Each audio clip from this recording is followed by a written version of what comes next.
Welcome back to Artifact Explorations with the Kelsey Museum of Archaeology. As we have been discussing in the most recent videos, the site of Karanis was a treasure trove of artifacts representing the daily life of those living in Greco-Roman Egypt. The dry environment of Egypt and the frequent sandstorms that plagued the city provided the perfect circumstances for the outstanding level of preservation that we find at the site. Usually, objects made from natural materials like wood, fiber, and foodstuffs are the first things to biodegrade, leaving behind the objects made from the more indestructible materials like clay and stone. However, as we have seen, at Karanis, objects made from natural materials like wood, various fibers, and food survived more than 2,000 years to provide important insights into daily life.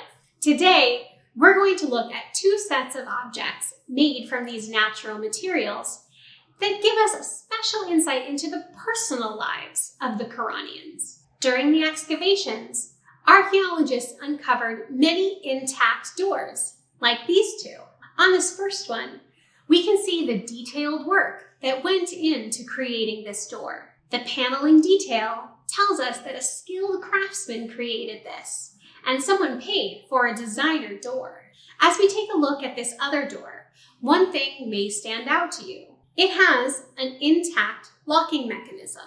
We can also see this lockbox. The metal locking mechanism was found next to the box, and we can see where it fits onto the front. What does the fact that the Karanians had lockable doors and what were essentially safes tell us about them? Since we found locks on many of the doors, we can assume that the Karanians are doing one of two things: trying to keep things in or keep them out.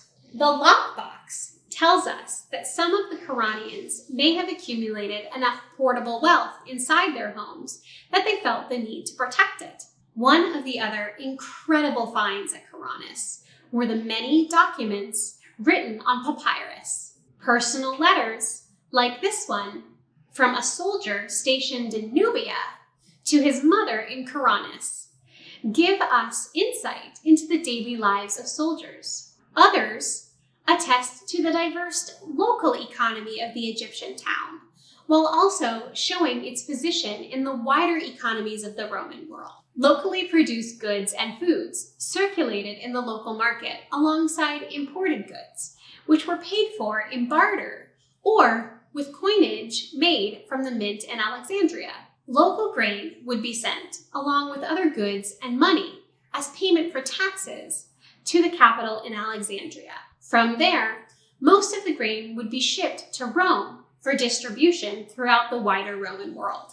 Other papyri document census returns, tax lists, receipts, and personal letters, and show the makeup of households and record the specific domestic activities and expenditures. Today, the Karanis papyri is housed at the University of Michigan's Papyrology collection, the largest collection of papyri in North America.